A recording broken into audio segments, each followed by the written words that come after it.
Hello जी, अस्सलाम वालेकुम। Market के अंदर आ चुका है बहुत ही ज़्यादा भयंकर किस्म का डंप और यहाँ पर इस वक्त हमारे पास बजना है सुबह के 6। क्या अपडेट है? क्या सब कुछ बेच देना चाहिए मार्केट के अंदर या अभी भी हमारे पास उम्मीदें बाकी हैं?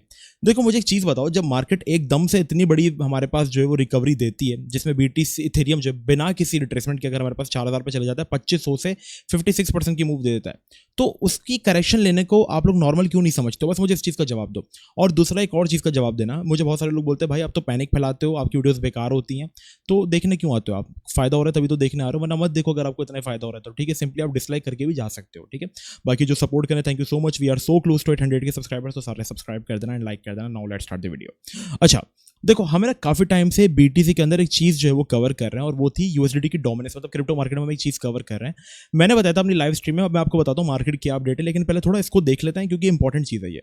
मैंने आपको बताया था कि ये जो USDT की डोमिनेंस है, जो स्ट्रीम में, जिनको मैंने वीडियोस में भी बताया, स्ट्रीम में बताया, मुझे बताना जी मुबशीर भाई, हमें याद है कमेंट्स में, ताकि लोगों को पता चले कि हाँ मुबशीर भाई ने बताया था इस चीज़ के बारे में, हमें पढ़ाई थी ये चीज़।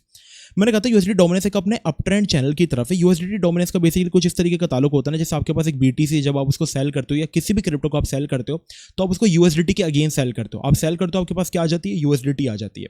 तो जब लोग अपना क्रिप्टो सेल करके उसको USDT में शिफ्ट कर रहे होते हैं ना, तो USDT की डिमांड बढ़ती है। और USDT की यही डोमिनेंस जो है ना, वो 2015 से अपने इस रीजन को जो ऑलमोस्ट आई थिंक 17 से इस रीजन को आई थिंक होल्ड करते हुए आ रही है और अभी तक इसको प्रॉपर्ली होल्ड किया। और जब जब यहाँ से हमने बाउंसेस देखे ना इस जोन से, हमने देखा है कि मार्केट क्रैश हुई है। जैसे कि यहाँ से जो बाउंस आया था हमारे पास नवंबर 2021 में, ठीक है, USDT डोमिनेंस में, तो BTC की मौत थी और लिटरली BTC की बेयर मार्केट स्टार्ट हो गई थी। ठीक है, अगर आप नवंबर 2021 में जाकर देखोगे, ये देखो नवंबर 2021 BTC की बेयर मार्केट स्टार्ट हो गई, तो आप इसको कंपैरिजन कर सकते हो। मैं ज्यादा वो करके नहीं दिखाऊंगा। तो ये अपने स्ट्रॉन्ग जोन में थी। मैंने कहा था यार इतना इंपॉर्टेंट नहीं है, क्योंकि अभी क्या हो गया ना, प्रैंक करने वाले, ठीक है, टिकटॉक बनाने वाले सारे क्रिप्टो में घुस गए, तो ये एग्जिट लिक्विडिटी है मार्केट की। मार्केट इन सबको ट्रैप करेगी और अभी ये कुछ भी नहीं है, मार्केट इनको बहुत गंदा ट्रैप करेगी। ऐसा ट्रैप करेगी कि चुप करके बैठ जाएंगे, कभी आपको दिखेंगे भी नहीं फिर ये। ठीक है, तो इस तरीके का इनको ट्रैप, ये ट्रैप वेव आएगी और ये आने की थी। क्योंकि अगर एक चीज देखो यार, मुझे एक चीज टू बी ऑनेस्ट बताना, अगर एक चीज पिछले 4 हफ्तों से पंप कर रही है, तो एक हफ्ता वो करेक्शन तो ले सकते ना। आप लोग इस चीज को नॉर्मल क्यों नहीं लेते हो? और जब मैंने अपने इंस्टा यूट्यूब पे मैं लाइव था, डेली हम लाइव करते हैं, तो मैंने वहाँ पे लोगों से लाइव पूछा था कि यार अगर आप लोगों को करेक्शन का वेट करो, तो सबने कहा था जी मुबशीर, हम करेक्शन का वेट कर रहे हैं, अल्लाह करे इथेरियम आ जाए यार 3500 पे, ताकि हम भी कुछ बाइंग कर सकें, वरना ये तो निकल ही जाएगा, क्योंकि ट्रम्प ने भी बाय किया हुआ है वगैरह सब ने, तो हम तो फंस जाएंगे। तो बाय है तो मेरी जान, कम ऑन यार, बाय करो ना, सिंपल। ठीक है, अच्छा, अब देखो इसके रीजंस के बारे में हम बात करते हैं, फिर हम थोड़ा सा समझते हैं कि अब मार्केट की हमारे पास नेक्स्ट मूव क्या होती है। पहले हम थोड़ा मार्केट से स्टार्ट करते हैं, ठीक है। BTC क्या नेक्स्ट मूव हो सकती है? अच्छा देखो, BTC जो है ना, अगर एक हम हायर टाइम फ्रेम में बात करते हैं, तो जब भी वो अपने ऑल टाइम हाई लगाता है, मैं इस चीज़ को रिपीट नहीं करूंगा, वो करेक्शंस लेता है। ठीक है, जैसे वहाँ पे ऑल टाइम हाई था तो बहुत बड़ी कंसोलिडेशन थी और करेक्शन ली।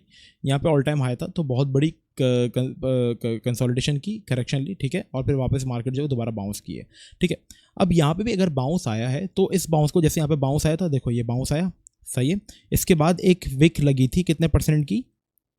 14% की, बट रिकवरी करके अगेन दोबारा बाउंस आ गया था। ठीक है, तो अगर मार्केट ने यहाँ पे भी बाउंस लिया है ऑलमोस्ट अराउंड, अगर हमारे पास तकरीबन 66% का, मतलब 74 के से मार्केट बाउंस है। चलो अभी हम लेटेस्ट खुद गिन लें तो 24% मार्केट बाउंस हुई है। अगर 24% में से मार्केट यहाँ पर अगर 10% की भी, या इवन हमारे पास जो है वो 14% की भी करेक्शन ले लेती है, तो ये गलत नहीं है, क्योंकि मार्केट की नेचर है ये करेक्शन लेना। आप लोग इतना पैनिक क्यों कर जाते हो, मुझे समझ में नहीं आता। फिर बोलते हो हमें तो कुछ भी नहीं बचा, हमारे पास कुछ है नहीं देखने, तो फिर वीडियोस को भी क्यों देखते हो? मतलब जब आपका कोई फायदा नहीं हो रहा, मीन आपके पास नहीं है ट्रेडिंग करने का फंड, तो फिर आप वीडियो भी क्यों देख रहे हो? आप एक काम करो ना, आपको स्किल सीख लो, सिंपल। देखो मार्केट में अगर आए तो सारी चीज़ आपको बर्दाश्त करनी पड़ेंगी, और ये एक छोटी मोटी करेक्शन जो कि आप अगर चार्ट को जूम आउट करोगे तो ये आपको दिखेगी भी नहीं प्रॉपर्ली, एक पिछली करेक्शंस को आप कंपेयर करो। ठीक है, अब बात करते हैं नेक्स्ट लेवल हमारे पास क्या हो सकता है। देखो, हमने इस रीजन को बहुत अच्छे से होल्ड किया BTC के अंदर, बट अब वो रीजन होल्ड नहीं हो पाया, तो अब हम लोग मूव ऑन करेंगे। हमारे पास नेक्स्ट सपोर्ट्स क्या थी, जो कि हमने आपको ड्रॉ करके बताई थी भाई, ये रीजन जो थे वो हमारे नेक्स्ट सपोर्ट थे। कौन से? 1,11,900, मतलब 1,12,000 से लेकर पूरा जो है वो 1,07,000 वाला रीजन, ये हमारी पूरी इंपॉर्टेंट सपोर्ट थी। तो अब मार्केट इसमें ऑलमोस्ट एंटर हो चुकी है, तो अब हमारे पास बाइंग अपॉर्चुनिटी है। ठीक है, अब लोग बोलेंगे मुबशीर भाई यार क्या बाय करें, कुछ तो पंप होता ही नहीं है। आप लोग बाय गलत जगह पे कर रहे हो। देखो, मैंने लिटरली, हम लोगों ने लिंक को आप लोगों को $13 के ऊपर बाय कराया था। यहाँ पर हम कह रहे थे कि थोड़ा सा प्रॉफिट बुकिंग भी आप लोग कर सकते हो। इवन अगर आप लोगों ने इथेरियम मेरे साथ बाय किया था, तो आप लोग थोड़ा प्रॉफिट बुकिंग कर सकते हो। अब लोग क्या करते हैं, बिल्कुल टॉप पे बाय कर लेंगे, बॉटम पे वो लोग सेल कर लेंगे, वो बोलेंगे हमारे पास कुछ बचता नहीं है। आप टॉप पे बाय क्यों करते हो मेरी जान? आप थोड़ा सा वेट नहीं कर सकते क्या? चलो, आपने 170 पे बाय कर लिया, मैंने आपको कहा था 170 पे बाय करना, ठीक है, 170 पे मैंने आपको कहा था बाय करना। अभी वहाँ से हम कितना डाउन है, हम यहाँ पे कितना डाउन है, काउंट करो, 6%, कुछ नहीं है ये। ठीक है, मैं अब आपको कहूँगा, अब आपको ये दोबारा अगर दिखता है ना 142 के नीचे, तो आप इसको DCA करना। ठीक है, ये हाई कैप कॉइन्स हैं, जितना गिरते हैं रिकवर हो जाते हैं। आपकी स्ट्रेटेजी दिमाग की पता है क्या बनेगा, पैनिक बहुत कर जाते हो। मतलब एक चीज़ जोन में आप देखो, इथेरियम को मैंने कैसे उठाया था, मैं आपको स्ट्रेटेजी बताता हूँ। ठीक है भाई, इथेरियम को है ना मैंने मिस कर दिया था, मुझे बड़ा दुख हुआ था जब इथेरियम ने अपनी ये वाली रैली देख रहा था। तो मैं वनडे का चार्ट खोलता हूँ, अब मैं आपको ना बहुत अच्छे से समझाता हूँ, आप देखना इंशाल्लाह इसको देख के चिल हो जाओगे।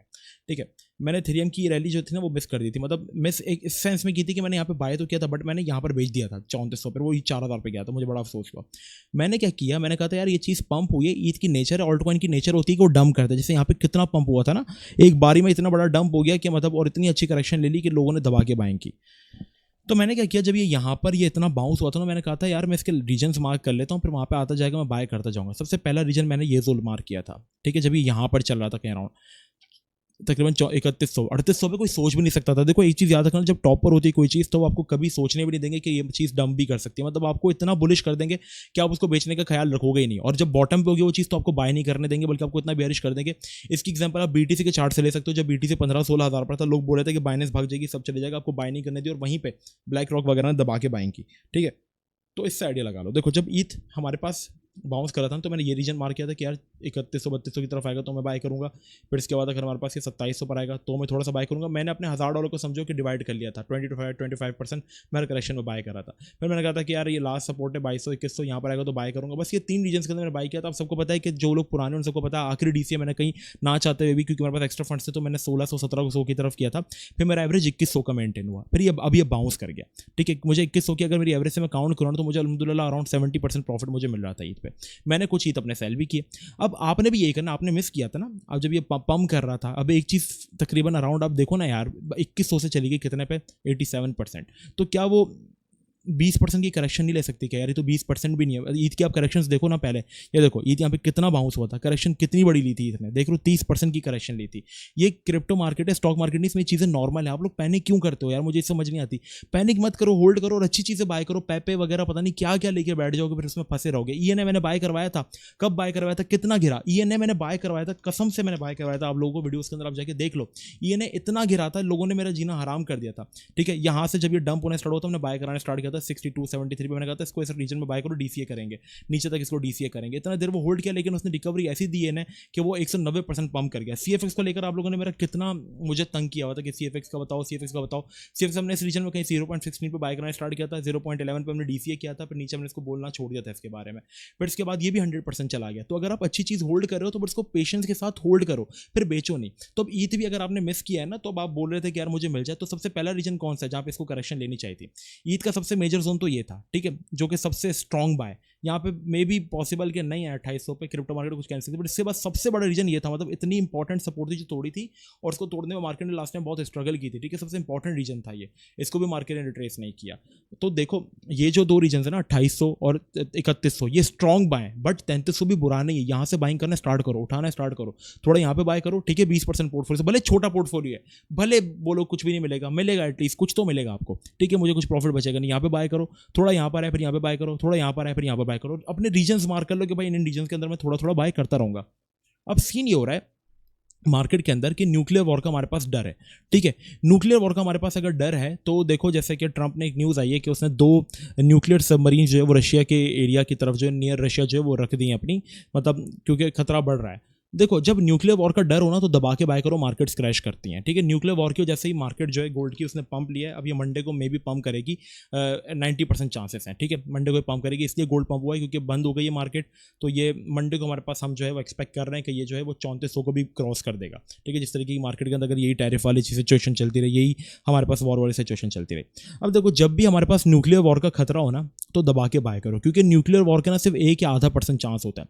अगर न्यूक्लियर वॉर हो गई तो कोई बचेगा ही नहीं, और अगर न्यूक्लियर वॉर नहीं हुई तो आप दबा के पैसा बनाओगे। ठीक है, तो ये आप अपनी स्ट्रेटजी रख लो, ऐसा आप पैसा बनाओगे। बाकी आपके पोर्टफोलियो में चेन लिंक वगैरह सब होना चाहिए। बीटीसी का सिंपल सा सीन है, ये रीजन होल्ड होना चाहिए। कितनी करेक्शन लेगा मैक्सिमम 92K की, 92K तक ये भी अगर ले लेता है तो बहुत अच्छी बात है। आप अपने रीजन मार्क रखो, डरो नहीं यार। मैंने पीएचबी के अंदर मैं अपने एवरेज पर आ गया था, इतना पीएचबी गिरा था। पीएचबी आप लोग मुझे बोलते हो ना कि मैं पहले बोलता था अब नहीं बोलता।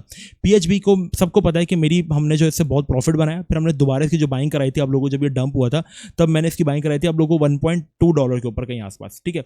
1.2 से अगर आपने सारा पैसा लगा दिया तो भी 60% डाउन रहता है। मैंने 1.2 पे बाय कराया, 0.48 के ऊपर हमने इसको डीसीए किया था दूसरा, फिर इसके बाद हमने लास्ट डीसीए किया था 0.42, सॉरी 0.48 नहीं 0.68 पर हमने इसको डीसीए किया था, ठीक है। फिर इसके बाद हम लोगों ने सपोर्ट बिट्स को डीसीए किया था, फिर हमने लास्ट इसको 0.48 पे डीसीए किया था। फिर मैंने आपको अपनी एवरेज दिखाई कि मेरा पीएचबी से क्या एवरेज है। मेरा पीएचबी से अराउंड एवरेज जो बना था वो 0.82-83% बना था, ठीक है। फिर क्या हुआ, मैंने यहाँ पर इसको सेल किया थोड़ा सा, लेकिन स्टिल मैं क्या हूँ 30% डाउन, लेकिन ये कि ये रिकवर कर जाएगा। तो आप अपनी एक स्ट्रैटेजी बनाओ, अगर मार्केट गिरती है गिरने दो। चेन लिंक गिरा था, ठीक है, जब मार्केट क्रैश कर रही थी, कितना कहाँ से गिरना स्टार्ट हुआ था, चेन लिंक हमारे पास $30 से गिरना स्टार्ट हुआ था।